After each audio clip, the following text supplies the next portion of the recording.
Siyabonga kakhulu bazalwane. Ngiyacela ukuthi sivele singene ngemkhuleko.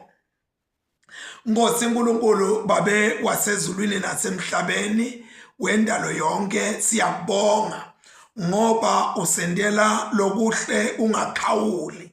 Akuyi inkosi ngebubi bethu, kodwa Nkosi kuya ngekuthanda kwakho, kuye Nkosi ngekuhlela kwakho, kuye uNkulunkulu wethu lonamandla onke nangalethi inhlitiyo Nkosi kuba tikufuna kangakanani babothu lonamandla onke. Livi lakho lodwa linemandla Nkosi okwenda umsebenzi ekugubunqele ematafula Nkosi, liwabhekise phansi. Libuye Nkosi lishintshe simo njengoba uNkulunkulu wethu lonamandla onke sesibonile ukuthi Nkosi usahamba wenda umsebenzi lo kade uthunywe ngibabe emhlabeni. Kwakuthi abantu ngekwehlukana kwabo kuwe, kodwa Nkosi bafumane lusito ngoba Nkosi wawusebenzisa nje livi lakho kuphela. Babe wethu lolungile, sibona nebebulephelo beta kuwe uyabathinta, nabangathindwa uyabathinta. Sibona uNkulunkulu betive beta kuwe ukhuluma nje livi Nkosi lenta umsebenzi noma kukhashane, kodwa Nkosi uthumela livi lakho uthi akwenteke njengoba bafuna noma basho. Sibona Nkosi uyabathinta labanye njengenina Talawa Petro kuphuma umkhuhlane uyasukuma uyasefa. Sibona labanye Nkosi balethwa kuwe nemadimoni uyawakhipha ngelivi nje kuphela. Babe wethu lolungile, siyabonga Nkosi lokuthi usebenta ngendlela lemangalisayo. Qhubeka Nkosi usebenzise lelivi labakhashane. Babe wethu lonamandla onke lethe inkululeko. Babe wethu libageze, libahlangule, libahlante, babe ngcwele bantwana bakho, balungele Nkosi kukubona ngomhla wenjabulo Nkosi, egameni elihle leNkosi yethu Jesu Kristu. Amen. Sithathe lethuba bangcwele sinibingelele egameni lika Jesu. Kuyinjabulo lemangalisako bazalwane kunibona nje nikhona kuhlelo, niyangikhuthaza kakhulu. Ngithi noma ngiva ukuthi nganyela ngemandla yaphela angihlale, kodwa na ngibuye bese ngiyakhumbula ukuthi kunalabanye bazalwane labalindzele livi laNkulunkulu kusuke kungini labo. uNkulunkulu anibusiseke bazalwane. Sesifundile lapha encwadini yamaHubo 4, 5 and 6. Safunda nasencwadini yaHosea chapter 10 verse 1 to 15. Sabuye safunda encwadini yaMatthew chapter 8 verse 1 to 17. Kodwa thina sitawutinta encwadini yaHosea chapter 10 verse 1 to 15. Lapha encwadini yaHosea sibona Israel ude inkosi. Israel has no king. Kwente njani ye-Israel ubebede inkosi? Ishonaphi inkosi yakho Israel? Sitawuphenduleka masinyane. Lapha sono lesinsona sisibona siletha lesimo lesibi kangaka ka-Israel. Uma si-analyze kahle ukuthi leni kubebede inkosi ka-Israel is because of sono. Nemvini wabo waka-Israel awutheli u-empty. Yini? Sono silimata tintfo letinyenti. Silimata tintfo letinyenti. He brings forth fruit for himself. Lapha uNkulunkulu Israel wamnika tintfo, kodwa Israel wasebentela yena. Bekambusisile uNkulunkulu ngetinto letimaterial kwakuqhiqhima tonke tinto letiphathekako.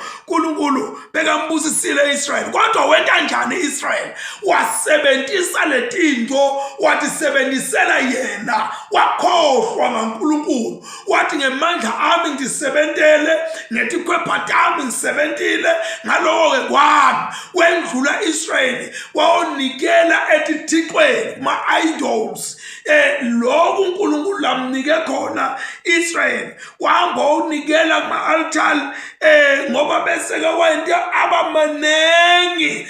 Uyabona umuntu uNkulunkulu wambusisa uba senkingeni yokuthi athathe tibusiso taNkulunkulu atende tintfo tekuthi bonakalisa yena, tekuthi njingisa yena, tekwandisa bubi. Ngani uNkulunkulu umnikele tinto yokuthi atoletha ludumo kuNkulunkulu. Israel ke wathi thokotela noma wathi enjoya tonke letibusiso lebetibuya kuNkulunkulu. Kodwa na inkinga yakhona Israel bekathi sebenzisela etintweni takhe letatite kuNkulunkulu. uNkulunkulu ambusisile ngetintfo kodwa Israel wathatha leto tibusiso wayotisebenzisa engcenye labe kungakafanele ukuthi atisebenzise khona. Uthi ku-Apostle Paul ingathi uyayibona lenkinga lenteka lapha ku-Israel mase kabhala laphana ku-Galatians chapter 5 verse 13 uthi kodwa nine ke bazalwane ningayisebenzisi inkululeko yenu kwekuthi ibe ngemathuba ekona. Lapha Galatians chapter 5 verse 13 singasebenzisi inkululeko yethu njengemathuba eyokuthi siqhubeke sone lapha emhlabeni. So ke siyabona ke bazalwane kwekuthi thina njengamaKristu kulesinye isikhathi siyaye sikuthathe lokhu inkululeko leNkulunkulu asentele kona netibuso lasentele tona. Kulesinye isikhathi simaKristu sithi sebenzise leto tinto leto ekuthenini kugqame mine, kubonakale mine kwekuthi ngingibani, nendlela lengigqoka ngayo, nendlela nala ngihlala khona, nalapha nekudla lengikudlako. Angisho ukuthi urong kodwa la kulesinye isikhathi ngiyaye ngifune ukuthi bonakalisa ngandlela nathinte ukuthi mina ngingibani. Lapha ke uNkulunkulu ubona inhliziyo ya Israel lay divided, inhliziyo ya Israel lengakemi yaba yinye nzawo yinye. Inhliziyo ya Israel i-divided. So ke ngoba Israel lapha siyambona wemukele tibusiso kuNkulunkulu. Uma ngabe wemukela tibusiso kuNkulunkulu, it calls for you to be responsible and to use wisely le tibusiso leNkulunkulu asuke akubusise ngato. So ka Israel kwakudzingekile kwekuthi athi sebenzise tibusiso taNkulunkulu ngendlela lenekuhlakanipha khona uNkulunkulu atoqhubeka anise tibusiso kaIsrael. Kodwa lapha sibona Israel akakusebenzisi kanjalo letibusiso noma letipho taNkulunkulu leNkulunkulu amphetona Israel. Uyabona uNkulunkulu akuphethe into letinhle ngenhliziyo lenhle. Kufanele umuntu uthi afika kuthele ngesaka lemali noma ngetinkomo noma ngemasimu noma ngendlu noma ngani akuphe mi kuthi ungakhokhi nje sente wena ubese wena uloko sokusebenzisa eku-70 inkaluko takho nasekunetiseni labanye abantu ngathini udivide abantu wente lokha nalokha just because uNkulunkulu ukubusisile. Lapha ke wambusisa uNkulunkulu Israel. Wentani Israel wandisa emalati abo uNkulunkulu betive wandisa wenta emalati abamanengi noma ema-altar abamanengi. And lana siyabona uthi uNkulunkulu utawukuta tobhidlita lamalati aphinde futhi abhidlite naletinsika lokuthiwa leti tinsika letingwele taleti thixo tabo. Uthi uNkulunkulu ngitawukwenta lo. So ke lana sibona inhliziyo ya Israel le divided. Legama leli libuya le kusiGreek lithi halak. Legama lithi halak lisho kuba divided. Uyabona ungafunza ke ngalama division laba khona lapha ku Genesis chapter 14 verse 15 na Genesis chapter 49 verse 7 ku Genesis chapter 27 verse 11 na ku Psalms chapter 55 verse 21. Uze ufunde futhi na Psalms chapter 5 verse 9 kanye na Psalms 36 verse 2. Kuko konke lokho lengathi ngingakusho nje kafishane, ngingathi kusho la khona umuntu la emlonyeni wakhe akhuluma tindvo letingathi tingito kanlenhlitweni yakhe akusiko lokulakhuluma la mlonyeni. La mlonyeni ukhuluma tinto leti smooth yet enhlitweni yakhe kune insincerity. So ke lana kungako ke sikhuluma ngenhlitiyo le divided ukuthi uyaphukuta ngemlomo kodwa enhlitweni yakhe unalenye into. So ke baka Israel lejule kwenhlitiyo yabo beba nalenye into kali la emlonyeni bebakhuluma lo ngazukwethembe wena. Siyabona ke lokho masiyane sisaqhubeka ukuthi into lesenhlitweni uyibona kanjani uma ngabe umuntu aphukuta kodwa le enhlitweni yakhe kunalokunye uthi veta kanjani lo kusuka kusenhlitweni yemuntu lo ngakubona. La siyambona Israel uyaqhubeka and lamagama akhe lamnanzi kodwa lolo kusenhlitweni yakhe sibona ngalama altar etithixo, sibona ngalokukhonta letithixo latikhondako, kungaba ngemadloti, kungaba imali, kungaba nguye, kungaba noma yini, kubese kuyabonakala ukuthi lo muntu lo inhlithiyo yakhe ikuphi, itshengiswa kule timvo labesuyatenda. So ke lapha Israel siyambona ukuthi kwakhe ema-altars lamanene inhlithiyo yakhe ayikho kuNkulunkulu, tinzebe tona tikhuluma kaNkulunkulu, inhlithiyo yenta lokunye. Lokhu kusibuyisela emuva lapha kule ncwadi yaHosea lebesifunda chapter 1. Leyo chapter leyo isitshela ngaGomere umfati waHosea lebeka ingwahla kwekuthi lapha emlonyeni Gomere bekakhuluma kwathembeka kodwa enhlitweni yakhe angasiko lokho. Uyabona ayikho into lebuhlungu ukuthi ube nemlingani wakho loshade naye la mlonyeni akhulume ngiyakuthanda mina ngiyakuthanda kodwa lenhlitweni yakhe akukho uthando lwakho. Kube angakufakela ngisho na poison, kuba ngakuthengisa nekukuthengisa, kuba ngakukhulumela ngisho nemanga longawadi wathi kodwa Nkosi emanga langaka lo muntu akazange sakakuthandze. Lo muntu uthi wena uyachitha hayi ukuthi uyachitha, lo muntu udela uthando lwakho. So ke Israel bekede uthando lwaNkulunkulu and nanathi mabasitha uthando lwaNkulunkulu nokuthi into leto lesiyawudenta uNkulunkulu timvise buhlungu.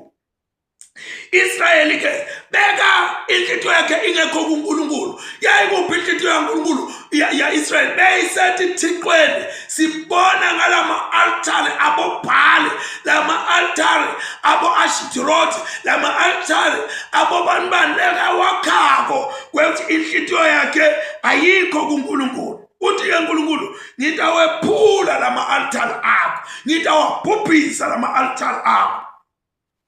So ke uNkulunkulu bekanika Israel kwethi Israel wabhubhise wephula wena lama altare kodwa na Israel wangete wakwenta lokho. Uthi ke uNkulunkulu mina mathupha ngitakwehla ngitokwenta lokhu bengithe kwente bese wena uthola swati, uthola sijeziso. uNkulunkulu nakade sente tinto kusuka kungasho ukuthi yena uyahluleka kodwa usuka asiniketa an opportunity ukuthi kube khona lesikwendako ngoba uNkulunkulu loluthandako lubanjiswana ukuthi nakusetshedwa akubanjiswana.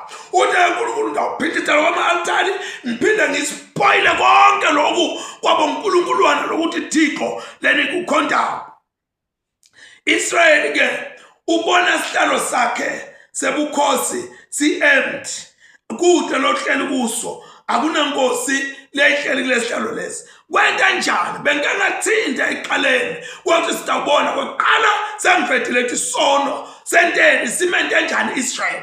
uNkulunkulu umphethe into letinhle wathi sebenzisa njani Israel. Ngalesikhathi kaNkulunkulu amehlulela Israel ngenxa yesono sakhe. Siyabona ukuthi kwase kuba ne foreign power lengena lapha ka-Israyeli, sekungena letinye tive, sekungena lamanye amakhosi afike kwaba ne-dominator laba baka-Israyeli.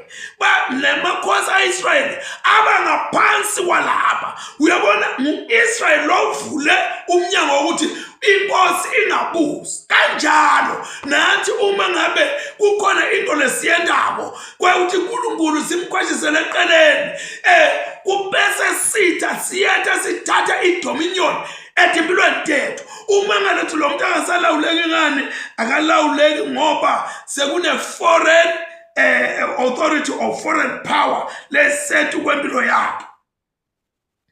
So siyabona ukuthi leti thixo leti le-Israyeli bekade atihlonipha, atethembile, tathathwa tayiswa enkosini enkulu yase-Asiriya, tayawuba i-treasure ngoba leti thixo tatakhiwa ngegolide, tatidula leti thixo. Uyabona isithixo semuntu siyadula, uyadula umuntu lonesithixo ngoba udle emahhotela elikhethelo, ulala ngamashiti elikhethelo, uhamba ngemoto elikhethelo, yonke into yakhe isezingeni, akusiyo nje into lengimboqwana. So-ke kwathathwa into leto tawuba i-treasure enkosini enkulu yase-Asiriya. And kwekwentekani lapho kwasala kukhala luphungane, sebathunjiwe. Le ndzawo lebeyibhithitela ema-altari bakhonda bobhali bentelo nalokuyana yaseyisala sekuba kumile emanyeva netithuma. Siyabona konke lokho. And-ke konke lokhu kwentiwa yini? Kwentiwa ukuthi bantu baka-Israyeli balahle uNkulunkulu, ba-embracea, bayothatha, bayotifaka etithixweni tebetife. The moment senta njalo silahla uNkulunkulu, sihamba siyotifaka etintweni tebetife, leto tinto leto tiyawubhubha, leto tinto leto tiyawuthathwa, leto tinto leto atiyukhonza. Sibona ke siluleko saNkulunkulu ku-Israyeli lophila impilo lesosonene. uNkulunkulu utshela Israyeli ukuthi akasibone kweqala sono sakhe. Into lesitako umuntu wethu akabone sono sakhe, abese uyatithoba, uyavuma sijeziso. Akusekahle kujezisa umuntu angakasiboni sono sakhe. Futhi akusekahle kwekuthi umuntu akubene reconciliation angakaboni ukuthi konakele kuphi. Kufuna ukuthi umuntu abone, a-appreciate ukuthi uyathi wonakele, uthi ke uNkulunkulu ngifuna Israel before ngikufaka eSwati ubone sono sakho ukuthi sono sakho sibe yini.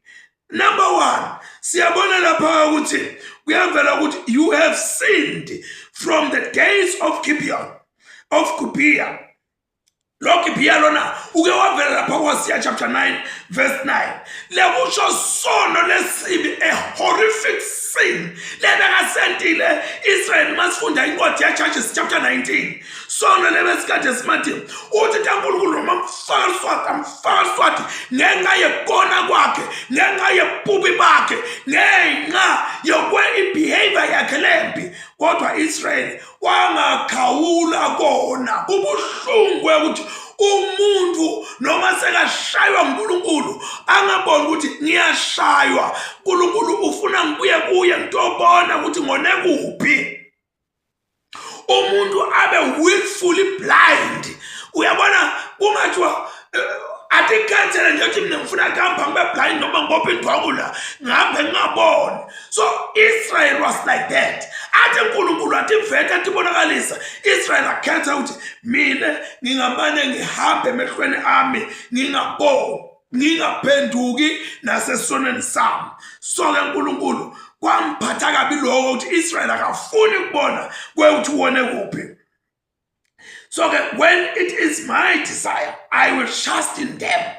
Uma sekufika ukuthi uNkulunkulu sefuna yena, sekufisa yena nguye lo abe uyabafaka leSwati, kodwa abeseka ente onke amaminzi ukuthi ambonise Israel where he has gone wrong. Ambonise Israel. Israel ke ufanele nesilwane lengathi isilwane sasekhaya lesi unruly. Uthi kodwa uNkulunkulu, I will control you, I will guide you. Uyabona uthando lwaNkulunkulu luyamangalisa. Wathi Israel kuvela uthi I will control and guide Israel and Jacob. Lana kusitshela ukuthi uNkulunkulu angeke aze amlahle noma angakhahlela athini noma angakhuluma athini enteni. uNkulunkulu uthi angeke ngikulahle wena Israel. And lapha nakhuluma uNkulunkulu ngaIsrael. Israel is the blessed, the spiritually blessedness of Israel. Sive lesibusisiwe, sive sakamoya, sive lesihamba siphethe kusota uNkulunkulu. Jacob mlo wenyama, lolo wenda tinto ngebukhwaqekhwaqe. Uthi ke uNkulunkulu ngitakuqondisa, ngitakucontrol. uNkulunkulu utshela ke Israel uthi akahambe ayowulima ingatho la ngazange zakulinywe khona, akalime lengqatho labanye abazange sebake batelwe bakhandaze kunalokona, labanye bayakwathi umkhonto uNkulunkulu kodwa zakuthethe liqhi bangahambi ngendlela kaNkulunkulu, yagcina lenhlithiyo yabo seyifanana nengqatho. Uthi ke uNkulunkulu, go and break that land, sow for yourself righteousness, reap in mercy. Uthi uNkulunkulu akahlanyele Israel.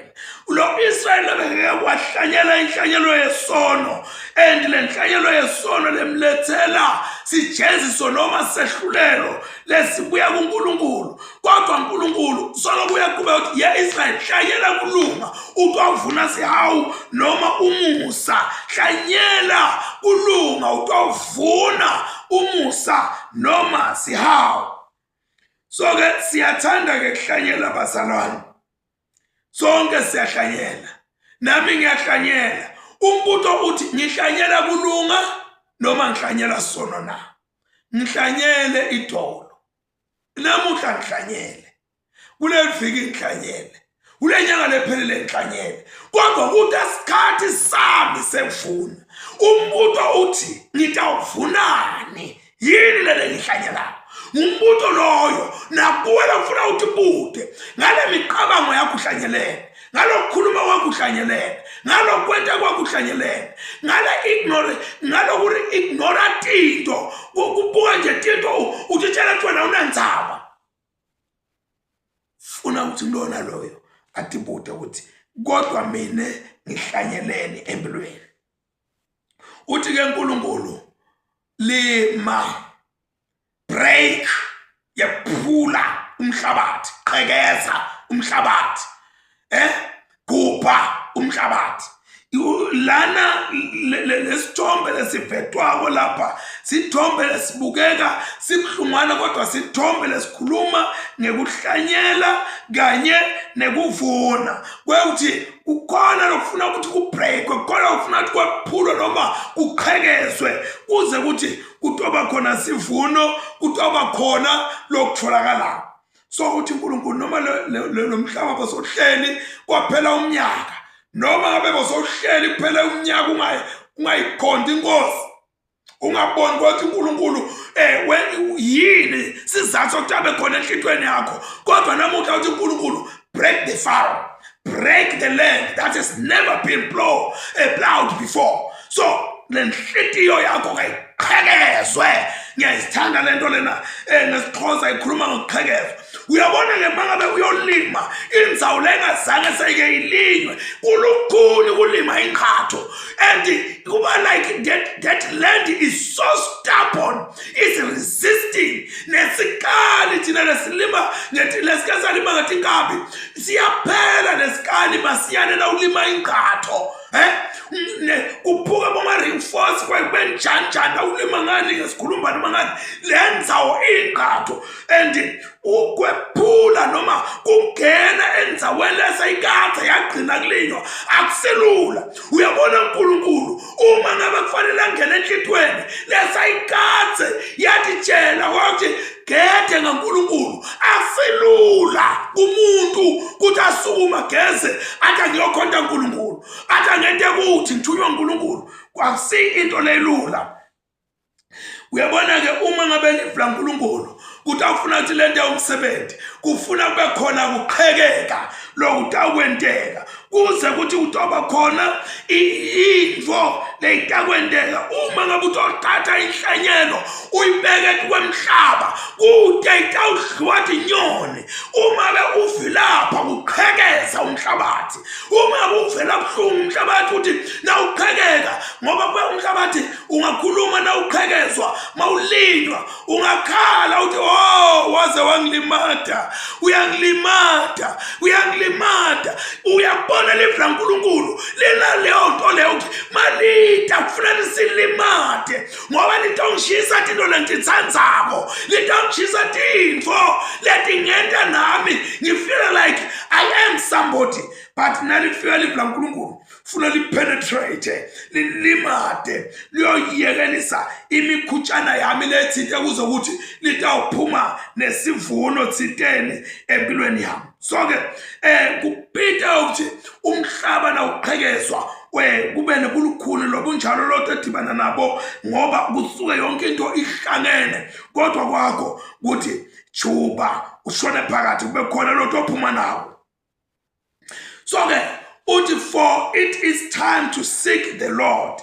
Lokho ke kuyasikhumbuza ukuthi lenye indlela yokuqhekeza lomhlaba mangabe sitawuhlanyela into lesitayithola kubita ukuthi sifune uNkulunkulu. We must seek the Lord. Singathi funi thine kwakuthi hey ngifuna ipromotion ngifuna kuyosebenza kuphi singafuni kwenta into lethi tawuletha inhlitiyo yethu ukuthi ifela khona itinta khona iqaba ngalo kodwa kufuna ukuthi sifune la khona inhlitiyo yethu tiyawuhlala njalo tifuna uNkulunkulu njengoba asho Matthew chapter 6 verse 36 verse 33 athi funani kuqala umbuso nekulunga kwaNkulunkulu. Donke leti zinto titawe ngetelwa mtiphi funda ke ngala ngemuva kusukela bo 30 wehle nayo utawubona ukuthi ngitiphi leti zinto loto ngetelwa tona uma ngabe wena ufuna uNkulunkulu.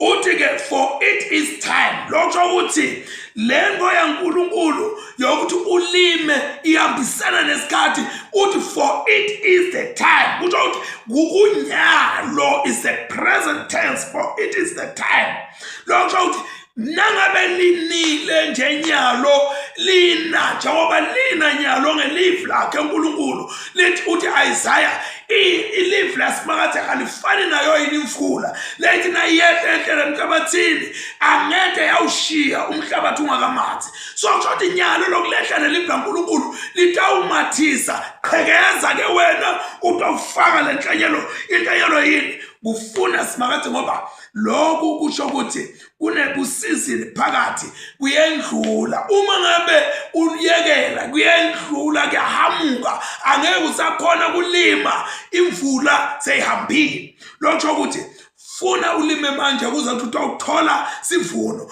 kude lotakuthola uma ngabe ungenti lutho nyalo. So ke sengishito ukuthi lapha sitshela ukuthi asiqhekeze umhlabathi sihlanyele kulunga khona sitawuvuna sihawu sikwenta nini sikwenta nyalo sikwenta kusasa sikwente nini kuze kuyofika isikhathi sekuvuna. Uyalima uhlanyele ubuye uphume ubuye ufake manyolo ugqibe phinde futhi ubuye uhlabule phinde ubuye kuze kuyofika isikhathi sekuvuna solo lomhlaba unaka. Lokho ukuthi inhlitiyo yethu ufuna sithi inake kuze kufike ilanga lekubuya kwenkosi. Endikelana into lefuna ihlale ikhona engqondweni yethu ukuthi uma ngabe silima sihlanyela siyeda isikhathi sevuna yonke lento ine season. uNkulunkulu ke uthi asingahlanyeli sono sihlanyele sono sibese sibheka ukuthi ngephazima kweliso nje sesiyahlanyela kulunga sikuvuna. kodwa asistike ekwenteni tinto letilungile noma ngabe kulukhulu ngilona loya kade ihluphe ukuthi angente lo lokulungile kulukhuni kunjalo ngoba ngiyathi sikhona isikhathi lesitako sekuvuna in due season ngitawuvuna. Angiphethe ngalamagama lathi uNkulunkulu utshela Israel ema-results labuhlungu ekumala uNkulunkulu ekusiphalata angamfuni Israel. Uthi uNkulunkulu ayine lama-results because you trusted in your own way. Lokusho ukuthi sono nakubani sinenkinga zokuthi sono singente ngithembe mina. Sinenkinga sono sokuthi sifike singente ngethembe ukuthi nakuphela inyanga kusuke uNkulunkulu uhlale mina uhlale ma systems am. Sono sisusa tindlela taNkulunkulu sibeke sathatho tindlela kwathi hey uyathi ingabe ngiyashona phi mina ingabe ngiyakwenta njani uma nje lo angangala uma lo angangikosha emsebenzini uma ngabe lo angangikhipha ekhaya mabe lo angenda ukuthi so lokho bazalwane ngiko lokusishayanisa naNkulunkulu kwekuthi thina asithembe tindlela taNkulunkulu sethemba tindlela tethu. Wonke umuntu lo ethemba indlela yakhe uthi holela ekubhujisweni. Wonke umuntu lothi nakabuka ema-resources lanawo abese inhlithiyo yakhe ihlala kuwo lo muntu uthi holela ekubhujisweni. Wonke umuntu lothi nakabuka lo munye umuntu athi mina ngaphandle kwabani ngeke ngiphile impilo yami is-centered around bani lo muntu loyo uthi holela ekubhujisweni. Wonke umuntu lo ethembele entweni letibonwako akade ukuthi indlela yakhe iya ekufeni. Let us pray. God Almighty, our Heavenly Father, siyabonga Nkosi nanamuhla sibonga Nkosi kusikhumbuda kuthi Nkosi noma betingaba khona tonke tinto temhlaba noma besingayiva ukuthi umhlaba ulalela mina urevolve around me kodwa Nkosi uma ngabe kungekho wena yimbubhiso yodwa leyo Nkosi noma abantu bangaba nawo konke i-security yabo iqine kodwa ngaphandle kwakho Nkosi yonke leyo nto ilite lelite. Siyathandaza baba ekusihwa wakumlona loyo Nkosi akafune yakho i-security lelithi live lakho uNkulunkulu wethu lona amandla wonke. The angels of the Lord encamp around those who fear the Lord, my God and my Father. Athi Davide masifunda lubo athi simakade usimbane sami nensindiso yami ngiyawesaba bani simakade uyinqaba ufihla kuphila kwami pho ubani lengingamesaba. Athi Davide uyabona kulesinye isikhathi uma ngabe lababi bangivukela bafuna ukungimitha bangibulale yebo kusukela labanye bakhela namatubane bafune kungendakalisa uthi bayawukhubeka bawele phansi uthi noma impi beyingavimbanisa ikodwana inhlithiyo yami ngeke ize yesabe uthi noma tithatambe tingavimba nxazonke. Athi Davide nakakhuluma lamagama Nkosi athi inhlithiyo yami nokho iyawuhlala inethemba kuNkulunkulu. Bale ngiyathandaza kulesikhathi leso ukuthi Nkosi inhlithiyo yomuntu ayihlali inethemba kuwe Nkosi ngegama likaJesu Kristu eNazaretha. Father God, we pray in Jesus' mighty name. Amen and amen. May the good Lord continue to bless you and watch over you. May he make his face shine on you and be gracious to you. May he look kindly on you and grant you inner peace, such that the blessing of God Almighty, Father, Son, and the Holy Spirit will remain with us all, now and forevermore. Amen. Thank you. Thank you. And may God bless you. Bless you as you share this to others. You are such a blessing. You are such an honor to the kingdom of God. Amen and amen. Baba sesibongile egameni likaJesu. Ube muhle Nkosi. Uhlala umuhle.